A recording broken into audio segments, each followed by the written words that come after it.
Sir, ഏറെ നാളായി BJP-യുടെ ദേശീയ അധ്യക്ഷ പദവി ഒഴിഞ്ഞുകിടക്കുകയാണ് എന്ന് തന്നെ പറയാം. JP നഡ്ഡ രാജ്യസഭയിലേക്ക് വന്ന് കേന്ദ്ര ആരോഗ്യമന്ത്രി ആയതോടുകൂടി വാസ്തവത്തിൽ BJP-ക്ക് ദേശീയ അധ്യക്ഷൻ ഇല്ലാതായി. ഇപ്പോഴിതാ ഏറ്റവും പുതുതായി ഒരു വാർത്ത പുറത്തു വരുന്നു. BJP-ക്ക് ഒരു വനിതാ ദേശീയ അധ്യക്ഷ ഉണ്ടാകും എന്നാണ്. എന്താണ് സാർ ഇതിനെക്കുറിച്ച് പറയാൻ? വനിത എന്നുള്ളത് മാത്രമല്ല, ദക്ഷിണേന്ത്യയിൽ നിന്നുള്ള ആദ്യ വനിതാ പ്രസിഡന്റ്. ഇന്ത്യൻ ചരിത്രത്തിലാദ്യം, ഇന്ത്യയുടെ രാഷ്ട്രീയ ചരിത്രത്തിലാദ്യമായിട്ട് ദക്ഷിണേന്ത്യയിൽ നിന്നുള്ള ഒരു സ്ത്രീ BJP-യുടെ പ്രസിഡന്റ് ആക്കിക്കൊണ്ട് വലിയ അത്ഭുതങ്ങൾ സൃഷ്ടിക്കാൻ പോവുക. BJP എപ്പോഴും ഇങ്ങനെയാണ്, ഗവൺമെൻറ് ആയാലും പാർട്ടി ആയാലും. നോക്കൂ, സർജിക്കൽ സ്ട്രൈക്ക് പാകിസ്ഥാനിലേക്ക് നടത്തി. ആരെങ്കിലും വിചാരിച്ചതാണോ അത്? അതൊക്കെ നമ്മളാരും അറിഞ്ഞില്ല. ഒറ്റയാൾ കാലിബ്രേറ്റഡ് ആക്ഷനിലൂടെ ഇങ്ങനൊന്നും സംഭവിക്കുന്ന ഏതെങ്കിലും പത്രം ചോർത്തിയെടുത്തോ? ഇല്ല. ഓപ്പറേഷൻ സിന്ദൂർ എത്ര മനോഹരമായതാണ് എക്സിക്യൂട്ട് ചെയ്തത്. ഒരു ഭാഗത്ത് ചൈന, അപ്പുറത്ത് തുർക്കി, നടുക്ക് പാകിസ്ഥാൻ ഇങ്ങനെ നിൽക്കുകയാണ്.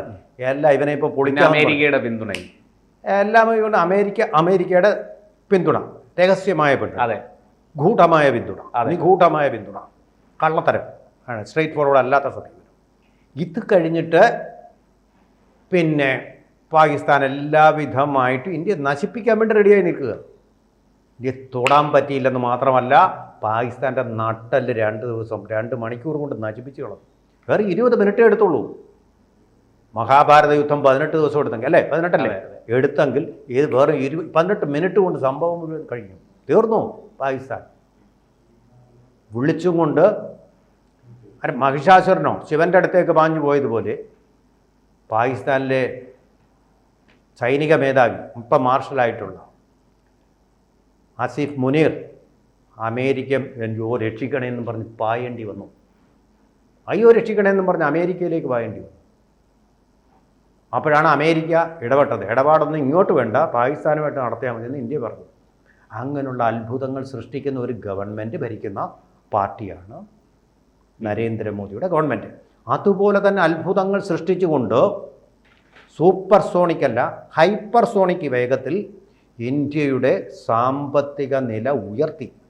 മൻമോഹൻ സിംഗിൻ്റെ കാലത്തെ ഏറ്റവും കൂടുതൽ ഉദാരവൽക്കരണം നടത്തിയ മൻമോഹൻ സിംഗിൻ്റെ കാലത്തെ 11 എന്നുള്ളത് ഇന്ന് 4-ൽ കൊണ്ടെത്തിച്ചിരിക്കുന്നു. ലോക റാങ്കിങ്ങിൽ 4-ാമത്തെ രാജ്യം.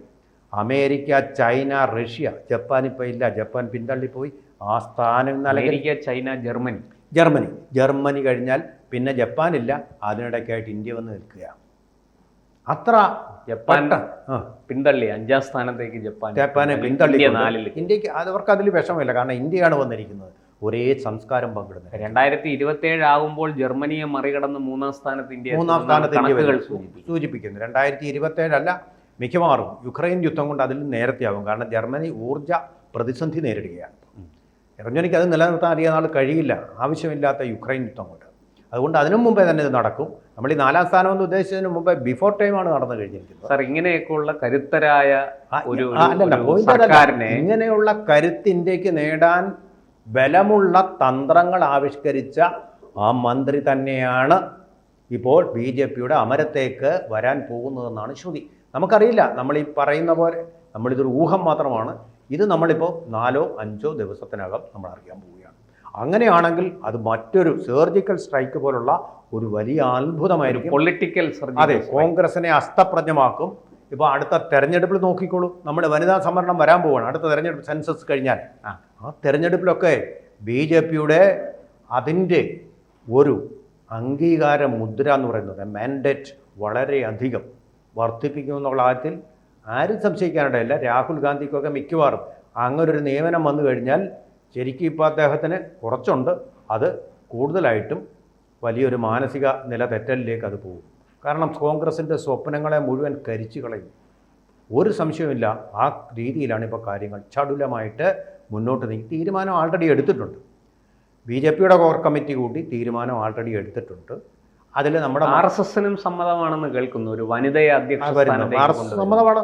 അതൊരു വലിയൊരു കാരണം എന്താണെന്നറിയുമോ? അത് വലിയൊരു അടിയാണ്. സ്ത്രീകളെ പിന്നിൽ തന്നെ നിർത്തണമെന്നുള്ളൊരു പ്രത്യയശാസ്ത്രമുണ്ട്. CPM-ന് ഇതുവരെ കഴിയാത്തൊരു കാര്യമാണ്. അതെ, ഇതൊക്കെ പറച്ചില്ലേ ഉള്ളൂ, പ്രത്യയശാസ്ത്രത്തിലേ ഉള്ളൂ. CPM-ന്റെ നടപ്പില്ല. ബ്യൂറോയിൽ പോലും അതെ ഒന്നോ ഒരു നമ്മുടെ അറിവിൽ വൃന്ദാകാരാട്ട്, സുഭാഷിണി അലി, അങ്ങനെ ചിലരൊക്കെ വന്നിട്ടുള്ളൂ. ദലിത കേരളത്തിൽ തന്നെ കണ്ടില്ലേ, EK നയനാരെയാക്കിയില്ലേ KR ഗൗരിക്ക് പകരം. അതാണ് അവരുടെ സ്ത്രീ പറച്ചിലേ ഉള്ളൂ, ദലിത സ്നേഹം പറച്ചിലേ ഉള്ളൂ. കേരം തിങ്ങും കേരള നാട്, KR ഗൗരി ഭരിച്ചിടും എന്നായിരുന്നു മുദ്രാവാക്യം. അവരുടെ പ്രയോറിറ്റികൾ ഞാൻ പറയാം. രണ്ട് വ്യക്തികളുടെ. പക്ഷേ തെരഞ്ഞെടുപ്പ് കഴിഞ്ഞപ്പം പ്ലേറ്റ് മാറി. EK നയനാർ മുഖ്യമന്ത്രി. അതെ, മുഹമ്മദ് റിയാസ്, വീണ ജോർജ്, വീണ വിജയനല്ല, വീണ ജോർജ്, ഇതൊക്കെയാണ് അവരുടെ പ്രയോറിറ്റികളിൽ വരുന്നത്. നോക്കൂ, നമ്മളിവിടെ വീണ ജോർജിൻ്റെ പേര് പറഞ്ഞുകൊണ്ട് ഒരു താരതമ്യം കൂടി നടത്താം. രണ്ടുപേരും അവതാരകരാണല്ലോ. മലയാളത്തിലെ അവതാരകയായിരുന്നു വീണ ജോർജ്. ആരോഗ്യവകുപ്പിലിട്ട് താൻ വൻ തോൽവിയാണെന്ന് അവർ തെളിയിച്ചു. BBC അവതാരകയായിരുന്നു നിർമ്മല സീതാരാമൻ. ആ അവതാരക നോക്കൂ, സ്ത്രീകൾക്ക് ഇതുവരെ കിട്ടിയിട്ടില്ലാത്ത ഒരു വകുപ്പിൻ്റെ ചുമതലയായിട്ടെടുത്ത് ഓർക്കും. ഒരൊറ്റ സ്ത്രീ പിന്നെ ധനകാര്യമന്ത്രി ഉണ്ടായിട്ടുണ്ടോ ഇന്ത്യയിൽ? ഇന്ത്യയുടെ ചരിത്രത്തിലുണ്ടായിട്ടുണ്ടോ? മന്ത്രിസഭയുടെ കോർ കമ്മിറ്റിയിലെ അംഗമാണ് ധനകാര്യമന്ത്രി. അതെ അല്ലേ?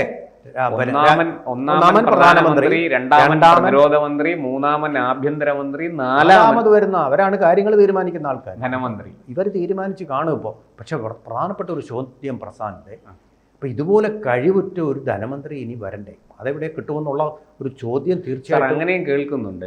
ഈ നിർമ്മല സീതാരാമന് പകരം ഒരു പക്ഷേ സ്മൃതി ഇറാനി വരാൻ സാധ്യതയുണ്ട് എന്നും ചില ഓൺലൈനുകളൊക്കെ അങ്ങനെ ചില സംശയം പറയുന്നുണ്ട്.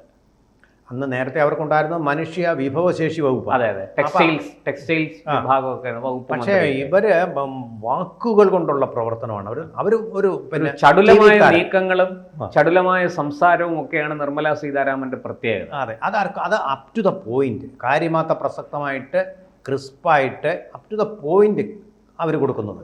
പക്ഷേ പിന്നെ സ്മൃതി ഇറാനി അങ്ങനെയല്ല, എതിരാളികളെ തരിപ്പണമാക്കുന്ന തരത്തിലുള്ള ഒരു ശൈലിയാണ് അവരുടെ.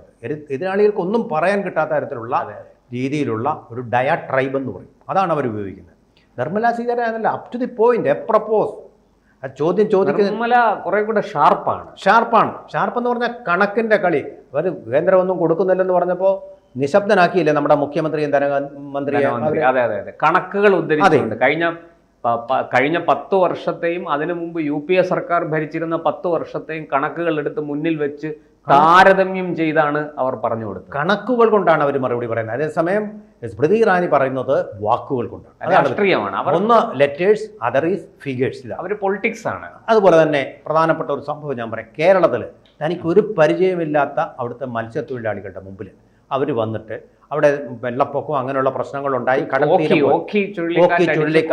കടലിൽ പോയവർ മടങ്ങിയെത്തിയില്ല. കേരളത്തിലെ ഒരൊറ്റ മന്ത്രിമാരെ പോലും അങ്ങോട്ട് കടത്തിവിടാതെ അവർ പ്രതിഷേധിച്ചു കൊണ്ടിരുന്ന സമയത്താണ് ഈ സ്ത്രീ വന്നിട്ട് അവരെ കയ്യിലെടുത്ത് അമ്മാനമാടിക്കൊണ്ട് അതിന് പരിഹാരം നിർദ്ദേശിച്ചിട്ട് പോയത്. അവരുടെ വിശ്വാസം അറിഞ്ഞിട്ട് പോയത്. ഒരു സ്ത്രീക്ക് അത്രയും കരുത്തുണ്ടെന്ന്, ആ കരുത്തുള്ള സ്ത്രീ BJPയെ നയിക്കാൻ തുടങ്ങി. എന്തായിരിക്കും സ്ഥിതി? BJPക്ക് കിട്ടാവുന്ന ഏറ്റവും നല്ലൊരു ഓപ്ഷനാണ്, ഏറ്റവും നല്ല ചോയ്സ് തന്നെയാണ്. പക്ഷേ സ്മൃതി ഇറാനിക്ക് ധനവകുപ്പ് എന്ന് പറയുന്നത് വളരെ പ്രധാനപ്പെട്ട ഒരു വകുപ്പാണ്. അതങ്ങനെ കയറി കൈകാര്യം ചെയ്യാൻ പറ്റും. ധനവകുപ്പിൽ അവർ വന്നു കഴിഞ്ഞാൽ വീണ വിജയൻ ആരോഗ്യവകുപ്പ് കൊടുത്തതുപോലെ, വീണ ജോർജിന് ആരോഗ്യവകുപ്പ് കൊടുത്തതുപോലെ ആടുമെന്ന് എനിക്കൊരാശങ്കയുണ്ട്. അത് പക്ഷേ ചിലപ്പോൾ ഈ BJPയുടെ തീരുമാനങ്ങളെല്ലാം നമ്മുടെ ആശങ്കകളെ നോക്കൂ. അമിത്ഷാ ഇന്ത്യയിലെ ഏറ്റവും സക്സസ്ഫുൾ ആയിട്ടുള്ള, ഒരു പക്ഷേ സർദാർ വല്ലഭായ് പട്ടേൽ കഴിഞ്ഞാൽ ഏറ്റവും വിജയകരമായിട്ടുള്ള, ഞാൻ പ്രശംസ പറയുകയല്ല, BJPക്കാരനുമല്ല, അങ്ങനെ തോന്നാം ഇത് പറയുന്നതുകൊണ്ട്, BJP വിരുദ്ധർക്കും ഹിന്ദു വിരുദ്ധർക്കും ഏറ്റവും വിജയകരമായിട്ട് ആഭ്യന്തര വകുപ്പ് കൈകാര്യം ചെയ്ത മന്ത്രിയാണോ അമിത്ഷാ?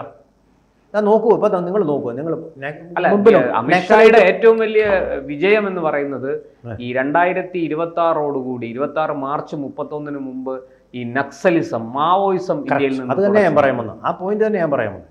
അപ്പോൾ ഇതുപോലെ ആർക്കെങ്കിലും കഴിഞ്ഞിട്ടുണ്ടോ? ഇന്ന് വരെ കഴിഞ്ഞിട്ടുണ്ടോ? ദി റെഡ് കോറിഡോർ അത് തകർക്കാൻ ആർക്കാ? അതൊരു വലിയ നേട്ടം. ടെററിസം നെറ്റ്വർക്ക് തകർക്കാൻ മറ്റാർക്കാ കഴിഞ്ഞിട്ടുള്ളത്? എന്ത് ചെയ്യപ്പെട്ട ടെററിസം പതുങ്ങി ഒളിഞ്ഞിരിക്കുകയല്ലേ, വലിയ നേട്ടമാണ്. അതുകൊണ്ട് പരസ്യമായിട്ട് രംഗത്ത് വന്ന മുമ്പേ തെരുവുകളെ പോലും നശിപ്പിച്ചു കളഞ്ഞ ആ ടെററിസം എവിടെ നിന്ന്? പഹൽഗാമിൽ ഒളിച്ചിരുന്നാണ് ചെയ്തിട്ട് ഓടിപ്പോവല്ലായിരുന്നു അവർ ചെയ്തത് അല്ലേ? വ്യത്യാസം മനസ്സിലാക്കാൻ. എന്നിട്ട് എവിടെയാ അവർ? എന്താ ഞങ്ങളിത് ഏറ്റെടുക്കുന്നു എന്ന് പറഞ്ഞിട്ട് അവർ മുന്നോട്ട് വന്നോ? ഒളിച്ച് മാടങ്ങളിലിരിക്കുകയാണ്. എന്നെങ്കിലും അവരെ പിടിക്കും, അല്ലെങ്കിൽ അവർ മരിച്ച് അവരുടെ മണ്ണിൽ തന്നെ വീഴും, ഒരു സംശയവും വേണ്ട. അതിന് ആ തരത്തിലാണ് കാര്യങ്ങൾ നീക്കിക്കൊണ്ടിരിക്കുന്നത്. എന്തായാലും നിർമ്മലയുടെ കടന്നുവരവ് നമുക്ക് പ്രതീക്ഷിക്കാം. BJP വരട്ടെ നമുക്ക് കൈയടിച്ച് സ്വാഗതം ചെയ്യാം. കാരണം ശക്തരായ വനിതകൾ നമുക്ക് എപ്പോഴും വേണം. സ്ത്രീകൾ നയിക്കുന്ന നൂറ്റാണ്ട്. സ്ത്രീകൾ ഭാരത അമ്പയാണ്. ആ അമ്പയെ നയിക്കേണ്ടത് അമ്പയുടെ മണ്ണിൽ ഒരു പാർട്ടി അമ്പയുടെ കൊടി പിടിക്കേണ്ടത്. അതെ, ഭാരത അമ്പ എന്ന് പറയുന്നത് ചിലർക്കൊക്കെ പുച്ഛവും അതുപോലെ തന്നെ നിന്ദ്യവുമാണ്. അപ്പം അതിനു മുമ്പിൽ ഒരു ഭാരതാംബയുടെ ഒരു പുത്രിയായിട്ട് ഇന്ത്യയുടെ ഒരു പുത്രി വരട്ടെ. കർണാടകത്തിന്റെ ഒരു പുത്രി അല്ലേ? കർണാടകമല്ലേ? ശരിക്കും തമിഴ്നാട് ആണ്. അപ്പൊ തെക്കേ ഇന്ത്യ, ദക്ഷിണേന്ത്യയിൽ കട്ടിംഗ് ദി സൗത്ത് എന്ന് പറയുന്നവർക്കുള്ള മറുപടിയായിട്ട് ചുട്ട മറുപടി അത് തന്നെയാണ്. കൂടുതൽ വാർത്തകളും വിശേഷങ്ങളും നിങ്ങളിലേക്ക് എത്താൻ ABC മലയാളം സബ്സ്ക്രൈബ് ചെയ്യുക, ബെൽ ബട്ടണും അമർത്തുക.